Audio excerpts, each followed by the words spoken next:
आंदोलन इस देश के इतिहास में होता चला आ रहा है। आंदोलन इसका सीधा सा मतलब है प्रशासन या उनके द्वारा बनाए हुए कानून के विरोध में आवाज उठाना। ऐसा कानून जो आवाम को लगता है कि वो आवाम के हित में नहीं है। दोस्तों, आप भी सोच रहे होंगे कि जब पिछला किसान आंदोलन हुआ था उस वक्त कृषि कानून आए थे और किसान इस कानून का विरोध कर रहे थे। फिर प्रधानमंत्री मोदी की सरकार ने उन कानून को वापस ले लिया। तो फिर अब यह किसान आंदोलन क्यों कर रहे हैं? अगर कानून वापसी नहीं होंगे तो राकेश टिकैत आत्महत्या करेगा। साजिश कर गए। मैंने आप खाली क्यों नहीं कर रहे? नहीं खाली करने का, नहीं खाली करने का, नहीं खाली करने का, नहीं। मेरे किसान को मारने की कोशिश करी जा रही है। ये साजिश है। किसान को मारने की साजिश बीजेपी के लोग कर रहे हैं। यहाँ पर जितने और जब बात किसान आंदोलन की हो, वो भी ठीक चुनाव से पहले, तो ये सब बहुत ही खास बन जाता है। दोस्तों, किसान अन्नदाता होता है और यह देश कृषि प्रधान देश है।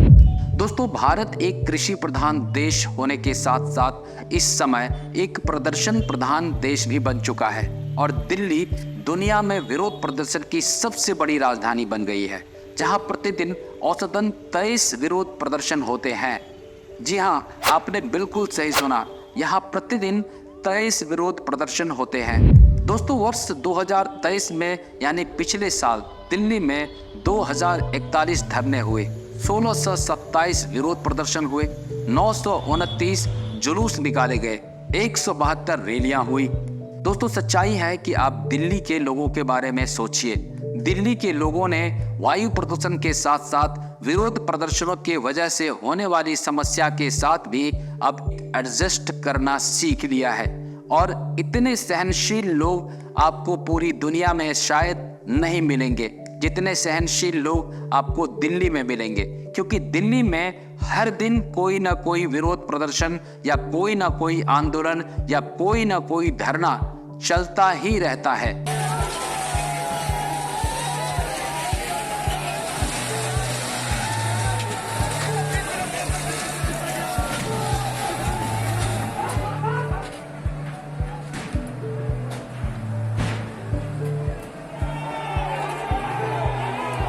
दोस्तों, स्वर्गीय प्रधानमंत्री लाल बहादुर शास्त्री जी ने देश को उसके आर्थिक संकट के समय एक नारा दिया था। देश को आंतरिक तौर से मजबूत बनाने के लिए उन्होंने कहा था, जय जवान और जय किसान। एक तो जय जवान, जय किसान।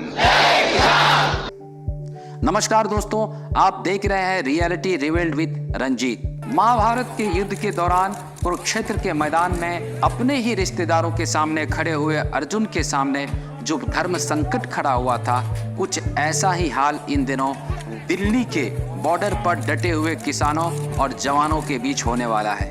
ये आमने सामने आकर भी अपनी ड्यूटी निभा रहे हैं, लेकिन अभी इनके बीच कटीली तारों और नुकीली कीलों की अभेद दीवार है। दोस्तों, विश्व कवरेज को प्राप्त हुई जानकारी के मुताबिक 2020 का किसान आंदोलन फिर से लौट आया है।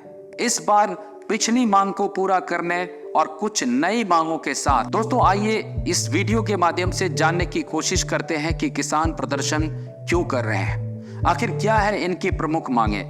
देश के अन्नदाता प्रधानमंत्री और देश की सरकार से न्याय न मांगे तो कहां जाए। दोस्तों, यहाँ कई ऐसे सवाल हैं जिसे जानना और समझना बेहद जरूरी है। वही कुछ लोगों का ये कहना है कि ये कैसे किसान हैं जो सिर्फ चुनाव के समय ही आते हैं। तो आइए इस वीडियो के माध्यम से इन सारी बातों को जानने की कोशिश करते हैं। दोस्तों, आपने दिन भर हिंसा की तस्वीरें, तोड़फोड़, संघर्ष की तस्वीरें सोशल मीडिया और टेलीविजन पर देखा होगा, लेकिन आपको ये पता नहीं होगा कि इन किसानों की मांग क्या है। दोस्तों, उनकी 12 मांगे हैं। दोस्तों, किसानों की पहली मांग है कि सभी फसलों पर किसानों को न्यूनतम समर्थन मूल्य यानी कि MSP की गारंटी देने के लिए एक राष्ट्रीय कानून बनाया जाए। दोस्तों, MRP और MSP लगभग एक ही कॉन्सेप्ट के होते हैं। अभी हमारे देश में सिर्फ 22 फसलों की खरीद MSP के तहत होती है, इसलिए किसान चाहते हैं कि अब उन्हें MSP की गारंटी सभी फसलों पर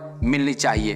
और केंद्र सरकार को इस पर एक राष्ट्रीय कानून बनाना चाहिए। दोस्तों, हालांकि यह बात थोड़ी सी अजीब जरूर है। पंजाब के जो किसान हैं वो एमएसपी पर राष्ट्रीय कानून बनाने की मांग कर रहे हैं। उन्हीं किसानों को देश में एमएसपी का सबसे ज्यादा लाभ अभी मिलता है। वर्ष 2020 में रबी की जिन फसलों को सरकार ने एमएसपी पर खरीदा उसमें 43,33,000 किसानों को लाभ मिला था और इनमें सबसे ज्यादा 10.30 लाख किसान पंजाब से थे और 7,80,000 किसान हरियाणा से थे।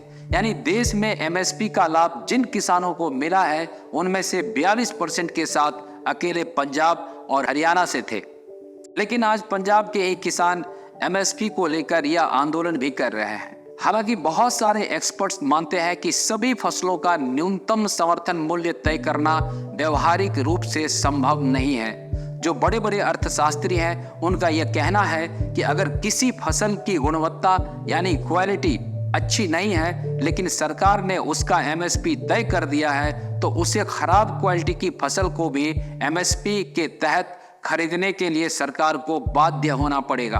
और अगर सरकार ने ऐसा कर भी लिया तब भी बाजार में लोग इस खराब गुणवत्ता की फसल को कभी खरीदेंगे नहीं। और इसलिए अर्थशास्त्री और एक्सपर्ट मानते हैं कि सभी फसलों पर एमएसपी की व्यवस्था को लागू करना शायद व्यवहारिक रूप से संभव नहीं होगा। दोस्तों, आंदोलन की दूसरी बड़ी मांग है पूर्ण कर्ज माफी की, जिसमें किसान चाहते हैं कि सरकार देश भर के किसानों का सारा कर्ज माफ कर दे।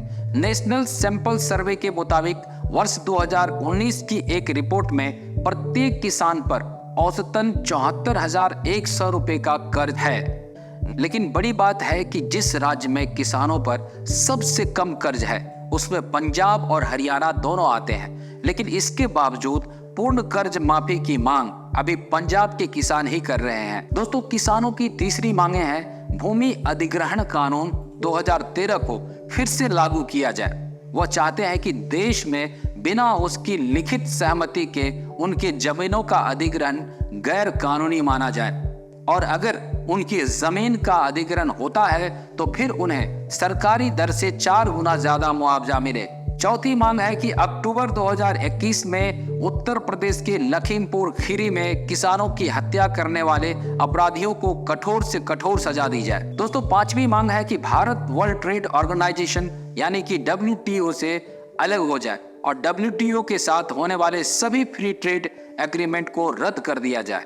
छठी मांग है कि किसान और मजदूरों के लिए सरकार एक नई पेंशन स्कीम की शुरुआत करे जिसके तहत सभी 60 साल से ऊपर के किसानों को हर महीने 10,000 की पेंशन दी जाए। यानी हर किसान को 10,000 रुपए प्रति माह से पेंशन मिले। सातवीं मांग यह है कि 2020 और 21 के किसान आंदोलन में मरने वाले लोगों को मुआवजा दिया जाए और मृतक किसानों के परिवारों से एक सदस्य को कम से कम सरकारी नौकरी मिले। आठवीं मांग है कि बिजली संशोधन विधेयक 2020 को समाप्त किया जाए जिसके तहत किसान बिजली बिलों में मिलने वाली सब्सिडी का मुद्दा उठा रहे हैं। दोस्तों, उनकी नवी मांगे हैं कि मनरेगा योजना के तहत हर साल मजदूरों को 100 के बजाय 200 दिन रोजगार की गारंटी हो और दैनिक मजदूरी को बढ़ाकर 700 रुपए प्रतिदिन किया जाए। उनकी 10वीं मांग है कि नकली बीज, कीटनाशक और उर्वरक बनाने वाली कंपनियों पर सख्त कार्रवाई हो। और 11वीं मांग है मिर्च और हल्दी जैसे मसाले के लिए राष्ट्रीय आयोग बनाया जाए। 12वीं मांग है जल, जंगल और जमीन पर मूल निवासियों और आदिवासियों के अधिकार को सुनिश्चित हो। यह 12 मांगे इस समय किसान कर रहे हैं। दोस्तों, चुनाव से ठीक पहले महागठबंधन और एनडीए के बीच हो रहे राजनीति के बीच कुछ और लोग हैं जो राजनीति में अपना सिक्का चमकाना चाहते हैं। दोस्तों, हमने सारी जानकारी न्यूज, गवर्नमेंट रिपोर्ट और सोशल मीडिया से जुटाया है। दोस्तों, अगर वीडियो पसंद आए तो प्लीज इसे लाइक, शेयर और सब्सक्राइब जरूर करें। अपने दोस्तों और रिश्तेदारों तक जरूर पहुंचाएं। आपका भविष्य सुखद हो, मंगल हो। आपका बहुत बहुत धन्यवाद। नमस्कार।